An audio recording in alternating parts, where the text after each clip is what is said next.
Stinker Madness. Hello, and thank you for listening to the first episode of Stinker Madness. I am your host, Justin. With me is Sam.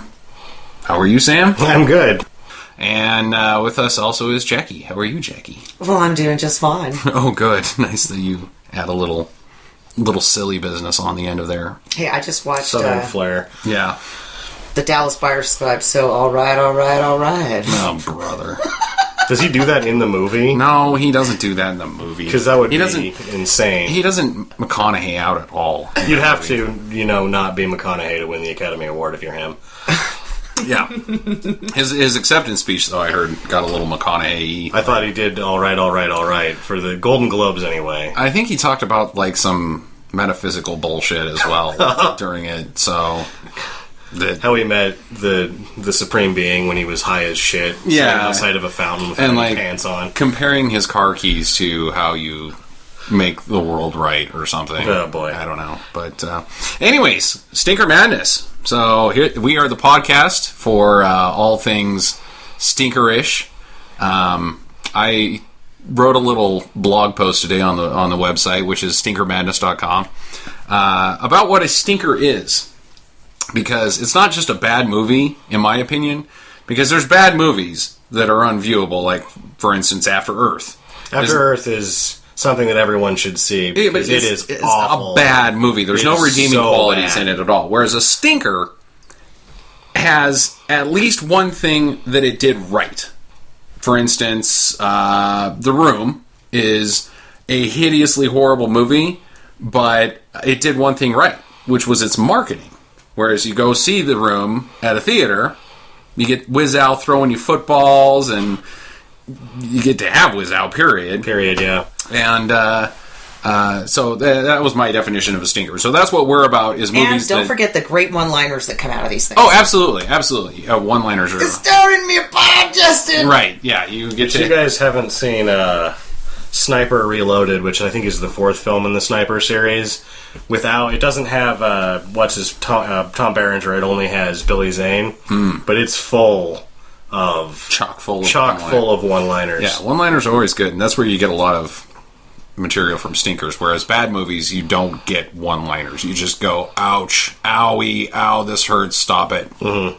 So that's the difference between us and maybe a bad movie blog. We're about entertaining bad films. Yeah, that's what a stinker is. So basically how things are going to work is we will do a mini episode and lay out what we'll have for the main episode, which unfortunately there's no schedule, so if you're listening, don't anticipate anything. It's one of those when we feel like doing it things. So if we get hate emails, actually if we get emails at all, that is fine. Hooray! So we'll do a brief introduction episode to the upcoming movie of the week to watch.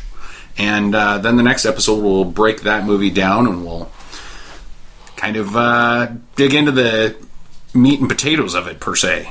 And just revisiting the idea of hate emails, if you send a hate email, I will send you back a digital signed headshot of myself smiling. Ooh. Nice. No prize. Thank you. Official no Thank prize. you for a death threat. I'm just glad that someone's listening. If you do want to communicate with us, we also have a message board, a forum on the website at Stinker Madness, so you can suggest upcoming episodes for us to watch, movies. You can put in your 2 cents, hear it on the podcast. You could tell us that we missed something, or that we were wrong about something, or if you just really want to comment on a movie that we did, or... But hate threats are our favorite. Hate threats we love. As long as it doesn't involve, rape threats. I'm not really down with my beehole getting raped. That's just creepy. Cutting my head off and shitting down my throat hole is fine. Yeah, but... As far as sexual aggression, I'm not really into that. Yeah, lay off my beehole.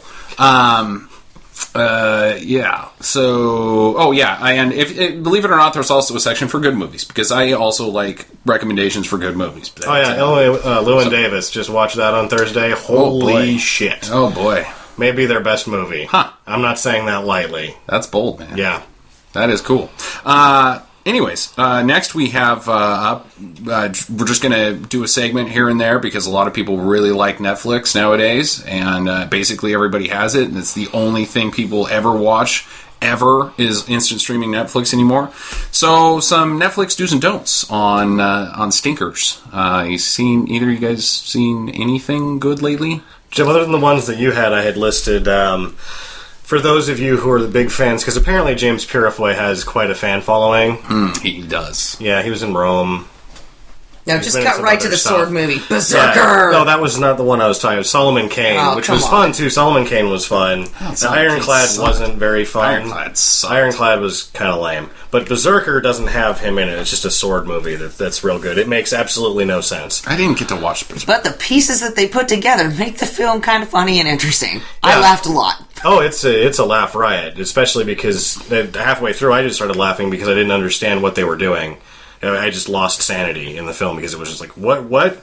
We're in the future now? What the hell just happened? And you got to know that when you go to the future with the sword movie, and there's trash everywhere. Yeah, I watched it the next day. That was awesome. Yeah, it was. Didn't they go? Because it's like half of the movie is like in Viking times, and all of a sudden you're like on some street corner in Detroit. Wasn't it like every fight scene they had to get wet? Yeah. Like, every time there's even when they went to the bar, you have to get wet. Oh, you can't rain on them. They're inside. Yeah. So somebody sets off the fire alarm. As a distraction. And then everybody's fucking wet again. Whereas, all the dancing people went apeshit as soon as the sprinklers went off. Because, we're wet now. It was like in Blade or whatever, before they realized it was blood. I guess. I'm thinking Berserker was awesome. Yes, everybody should give Berserker a go. I've got a couple do's if you're ready. I was gonna, before we get out of mine, Strike Force, because that one's gone off and on of Netflix, and it is originally titled The Librarians. Yeah, not to be confused with Edison Force. And they're the librarians because they find people. Right. That doesn't even make any sense, but it's William Forsythe, Erica Eleniak, who is, of course, the tits from the cake in Under Siege, yeah. And then Daniel Bernhardt, who's one of the more underrated martial arts stars. And that movie is haywire from start to finish. And Burt Reynolds has a cameo in it. I forgot about Burt Reynolds. As Irish. Yeah. Hey, he's rocking the mustache. Yeah. Who cares? It's Burt Reynolds. Yeah. Strike Force is fun. There's lots of men getting exploded through the air in that movie. Like, if somebody was to shoot that gun at another person, the person getting shot would not fly through the air quite as much. Actually, probably not at all. But there's lots of I just got shot, now I get launched 20 feet in the air because of it. There's just bodies flying everywhere in that movie. It was not quite as much as Last Man Standing. Did you ever see that? No. Everybody that gets Bruce shot... Willis? Yeah, everybody that gets shot flies 30 feet backwards. Huh. It is so bad. We might have to put that on the to-do I would list. watch that. Here's how bad it is. It's one of Mac's favorite movies. Oh, boy, that's real bad. We should also get Mac on the show as a special guest. This week. Justify why he genuinely loves the movie or whatever. The show's called Stinker Madness. He thinks that it's like, oh, yeah, we're going to talk about really good movies and just laugh the whole time. Mine are Trespass with Nick Cage and Nicole Kidman. It was not good enough to make an episode, but it's just watching, especially, and then look up the information on IMDb, the trivia behind it, because it's amazing how bad that movie is. And knowing full well that Joel Schumacher directed it. Yeah, well, that's a statement, because and that it's bad for a Joel Schumacher movie. Was that? I mean, obviously, it was like 2 years ago that movie, 2011. So, did he do anything between Phantom of the Opera and he did a couple of things. Anything that we would have ever heard of? I believe Tigerland was in between, and that's one of the only movies I've ever seen of his that I actually liked. Huh. So he's got two that are he did DC Cab, didn't he? I don't know. I think he may have. I know he did Batman Forever. That was awful. That was real bad. All right, moving right along here. We're moving right along. It's a show about movies. Come on. Brain Smasher with Andrew Dice Clay and Terry Desperate Housewives. Superman, Lois Lane. What the hell was her name? Terry Hatcher. Terry Hatcher. Yeah. Brain Smasher. Brain Smasher was awesome. It was fun. I gave it a. Again, it's not worth an episode, but it's definitely worth a view. Yeah, it was. It's not quite the following. I know a couple of people that are really big on that movie. And then Heatseeker was amazing. Both of which were directed by Albert Pune. Right. Yeah. Albert Pune, usually Albert Pune will fantastic. Do you right. If you want to see some guys, cyborgs getting punched in the face so that they can't work anymore, I don't know. It's great. Don't do Attila. Don't do Shakma. Ooh, Shakma had a humping monkey, I think you should do Shakma. Humping monkey and Shakma. He had a boner through the whole thing. It's borderline, but it was That's how they got the monkey to attack things. Hump that door, monkey! Yeah, it's a baboon, by the way. How does that work again? It really was a door-humping monkey. Yeah. So, maybe you should do Shakma. Yeah, alright, do Shakma. Do Shakma. Yeah. If you have nothing else to do. Prototype, don't do. Never do Prototype. It was terrible. In the defense of Prototype, I would say that if you're a fan of the movie Hardware, which I am not, but a lot of people are, I don't think so. I would give Prototype, which Prototype X29A is, I think, the Netflix name. I would give it a shot if you like that movie, but there's a sort of rare and distinct breed of people that like Hardware. I really don't. Has a following, I'm telling you. Whatever, man. Roman likes Hardware. Huh. Oh, was that one guy makes a following? He would probably like Prototype X29A. It was real bad. It was real bad. Adrenaline for the Rush with Natasha Henstridge and... or Fear the Rush. Fear the Rush and Christopher Lambert. Christopher Lambert, yeah. Captain Care. Wasn't as caring, but still caring. Yeah, still very caring. He just didn't have a whole lot of opportunity to because he was getting... He got shot like 9 times or 50 times. I was starting to fall asleep when he got on his 11th bullet strike. He'd been struck by 11 bullets, and I was like getting tired. Yeah, and a couple arrows, I think, too. Just and he got exploded. He did get exploded. And then Condor with Ray Wise and a bunch of... Uncle Phil from Fresh Prince was in it, but it was a failed TV pilot. I think that you should do Condor. It's kind of a toss-up. It's borderline. It's borderline. If you know full well that it's a pilot... It's kind of fun to watch just because you get that whole... You can see what they were trying to make work for 80s television, and that's kind of entertaining. And it takes place in, like, 1994 or something. It's one of those movies, and everything is, like, way futurized, and none of it makes any sense. It's actually... The future inventions are less convenient than just doing it the old way from 1985. Just real bad future telling. And that it's also... I mean, it's almost viewable just because you want to watch all the tries at Robot Cop the show. Oh, yeah, that is true. It is one of the failed Robot Cop the show. Yeah. So you got to give it a shot just for that. Just like our dearly departed, potentially dearly departed Almost Human, which all three of us were big fans of. But is it officially canceled? No, but I don't know. But I'm thinking it's canceled. I'm assuming it's canceled. And I'm just saying, if you do have a futuristic movie that does not take place where everybody reverts back to barbarianism, you should probably post that on the comic board, because I have yet to see a futuristic movie where we didn't fall back into everybody's got a crappy car and a dune buggy. No, you should trash check out... flying in the air in the desert. Oh, we should put A Boy and His Dog. A Boy and His Dog, there's no cars in that. No, yeah, it's not even... It's post-apocalyptic with an orgy. Like, orgy people. It has nothing to do with falling back on barbarian times. It's post-apocalyptic is the time to do it. It's awesome. Then underground, everybody dresses like fucking Raggedy Ann and yeah. Oh, it's awesome. Weird. I love Boy and His Dog is a really good movie. With Don Johnson. Don Johnson. And Jason Robards. Oh, yeah. He's the mayor of Raggedy Ann and Andy Underground Town or whatever. That's Shelter Town. Fun flick. Also, no. There's a gal. That sounds like a really interesting Vanishing Point is kind of post-apocalyptic. Everything's a shithole, but there's still cops, and just everybody lives in shacks, essentially. That's what I'm saying. All futuristic movies, everybody lives in like a shithole shack. Well, because the world gets blown up. Because it's cheap to shoot stuff and it is cheap to shoot stuff that way. That's why, there is actually post-apocalyptic movies that don't rely on that formula, but every budget movie... Or I Am Legend, Omega Man. Yeah, every budget movie relies on that formula because Southern California looks like...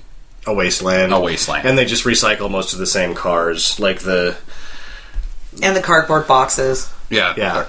And the naked Don't pee ladies. on that, Frank. We're going to use that in next week's B movie. Yeah, exactly. Same boobs in every movie. We should be mentioned that Adrenaline Feel the Rush is the first Albert Pune movie that I've seen that was terrible and unviewable. Yeah. He's usually, Albert Pune as a director, usually he cranks out top-notch stinkers. And Natasha Henstridge doesn't get them out. Doesn't get them out. Which, I mean, I don't really need to. I could They're just talking about imagine. boobs, just in case you don't know what that means. I could just imagine, but, you know. I was actually refreshed, but I was planning on getting inundated with boobs that I know exactly what every contour looks like already from every movie that she's been in. Yeah, because that doesn't make you sound creepy, like, at all. No, you just, any Natasha Henstridge movie, by the end of Species, you're like, oh my god. And So if you'd like a date with Sam, because he is single, post your phone number on the comment box with, you can analyze my boobs, Sam. and say, tonight I'll be Natasha Henstridge, and the next week you can be Natasha Henstridge. Sam doesn't have man boobs. No, I'm just saying. Don't let Justin fool you, ladies. Sam does not have man boobs. Yeah. Post your numbers. Okay, moving on.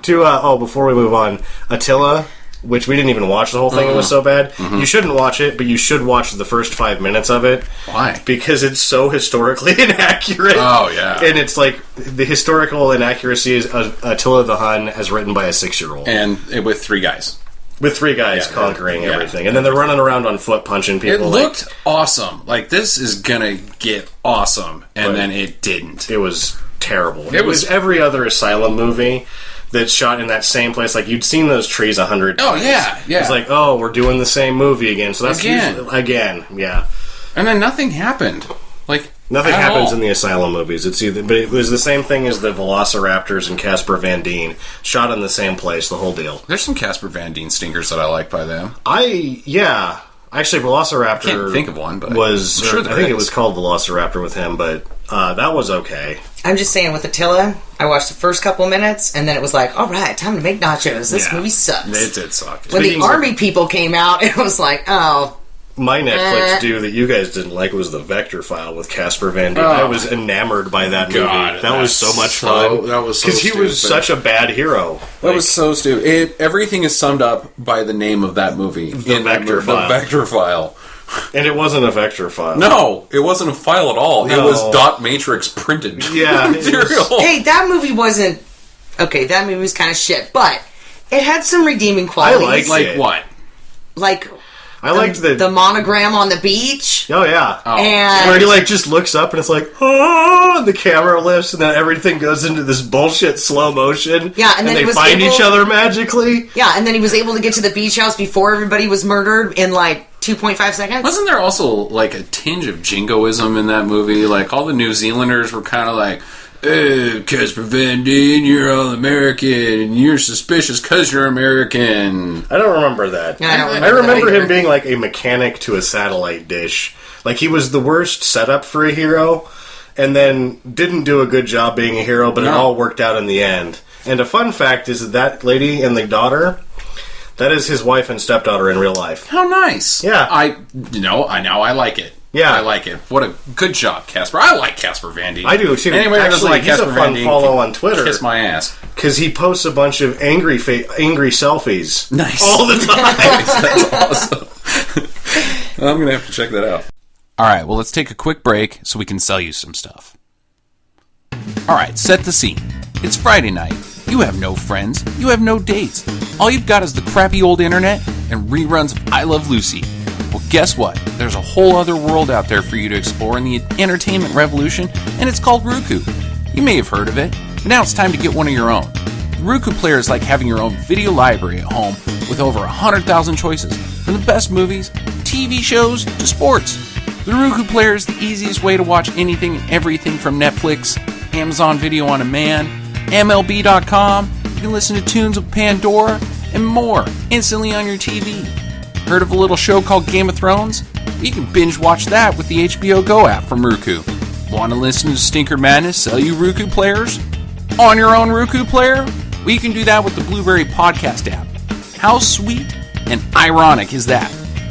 Now there's a Roku player to fit every budget, starting at $59.99. Just go to stinkermadness.com/Roku. That's ROKU. And take a look at what they've got for you. Speaking of bad movies, we're going to intro the movie for this coming next episode, which is Masters of the Universe, with Dolph Lundgren as... He-Man. Sort of. But he's not. He's Prince Adam, I think. Prince Adam. He's like the generic cereal at the supermarket. They couldn't use actually. He-Man or something like that. It's supposed to be Lucky Charms, but it's Parrot Poopies. Yeah. And a young Courtney Cox. Well, let's check out the trailer. At the far end of the universe, there is a planet. And Frank Langella is Skeletor, too, which is really... That guy looked like Darth Vader, but I'm pretty sure he was supposed to be the Snake Man. This looks like Flash Gordon, kind of. Yeah. Yeah. I wouldn't be surprised if it had some producers in common with Flash Gordon. A battle that will take them across the heavens. Stop him! A battle that will finally be fought. I want them to down and This is like every good part in the movie. They're showing I in know, the trailer. like, wait a second, these are all the good parts that I remember. They're not leaving anything to chance with either. I like how Skeletor has black stormtroopers, though. I can never remember that bald guy's name. He's good. Yeah, he is a character actor. A lot of cop shows.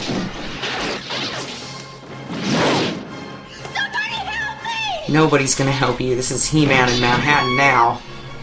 Just so the viewers know, it started off in... Listeners. The listeners. It starts off in Eternia, and it's looking pretty sweet and badass, and now all of a sudden they're like...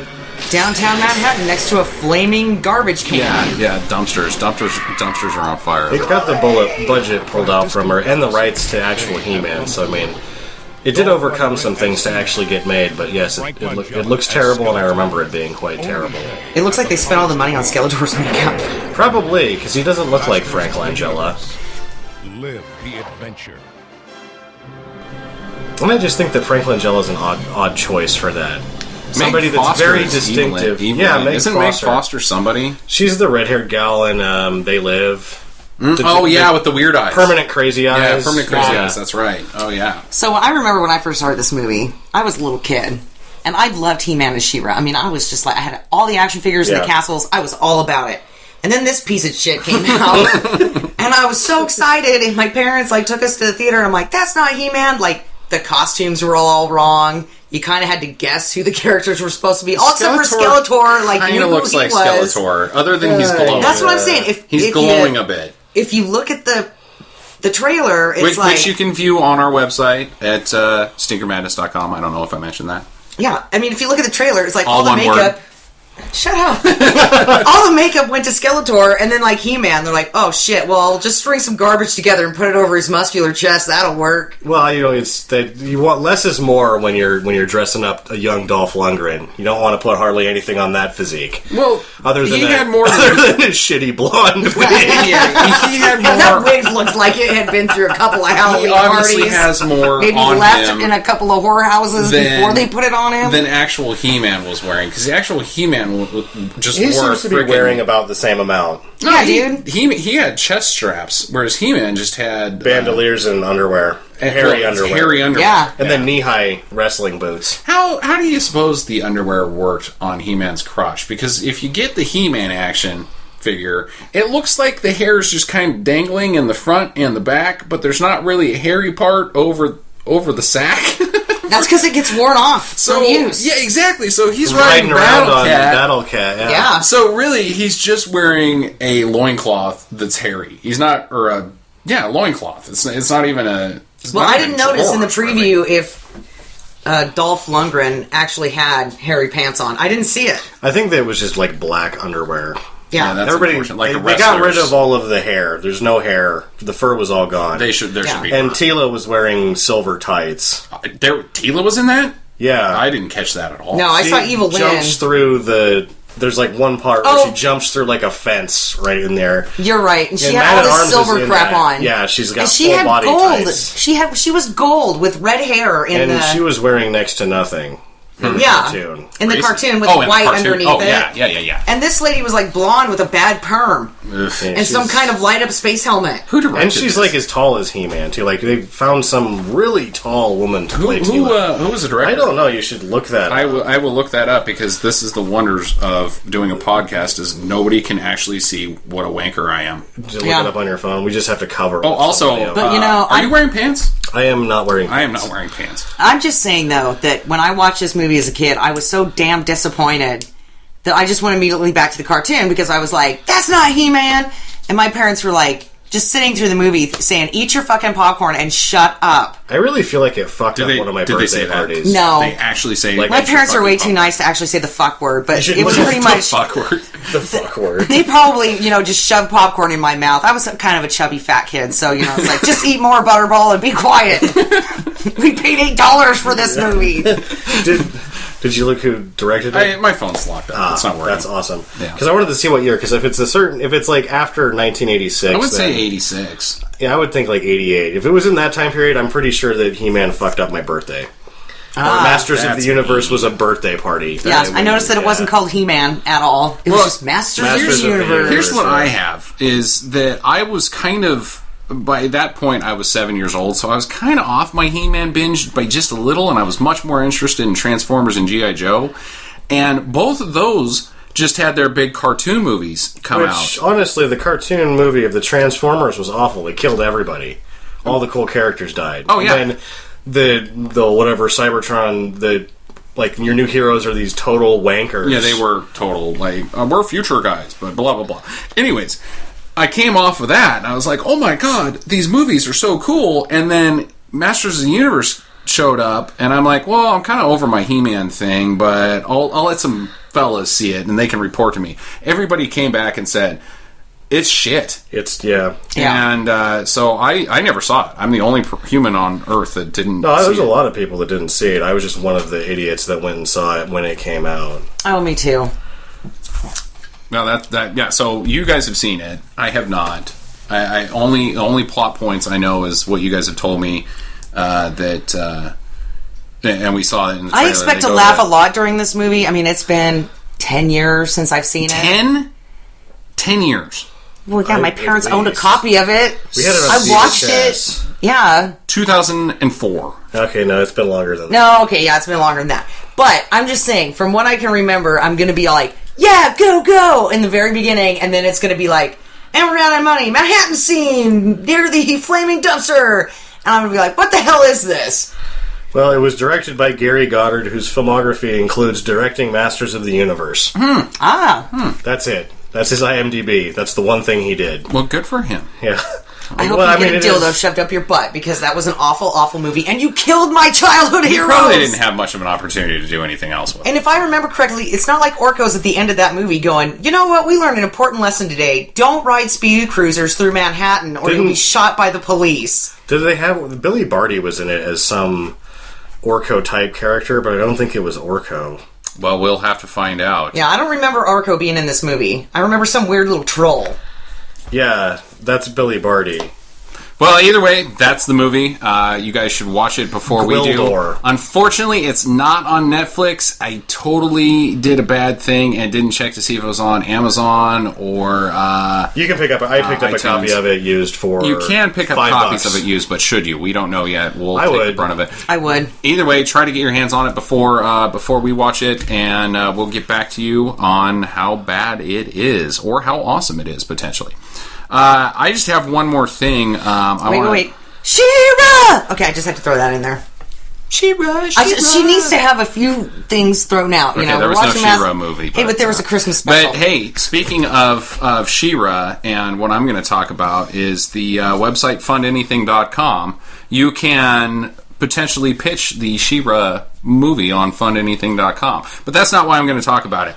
Have you guys heard the thing with the guy? I have not heard the thing. No. Well, there is a patent troll out there that is trying to shut down podcasts. Or he's not trying to shut down podcasts, but he's trying to... This company, this fake company that doesn't even exist, says that they have the patent on podcasting, and that everybody who ever podcasts and makes money off of it should give them a cut. Well, they don't exist. They're patent trolls.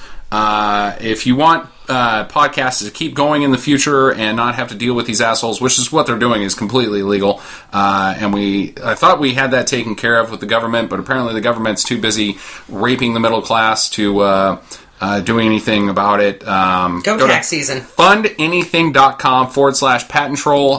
There you can donate whatever you want to donate to the cause. The cause is led by Adam Carolla himself.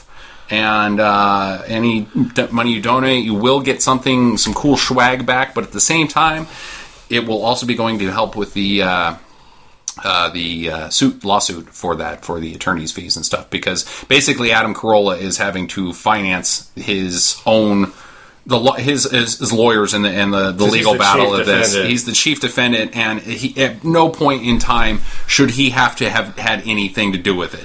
You know, he's paying for it because he's the rich guy, but at the same time, you know, we all should pitch in a hand and help. So that's my plug.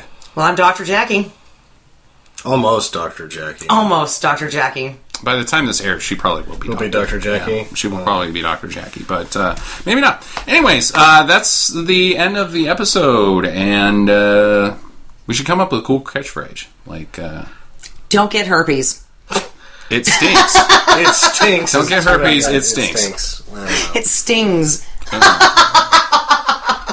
Actually, that should be it. Just have it end on Jackie laughing maniacally every week. All right, well, thanks for listening. Bye. Bye. Bye. Bye.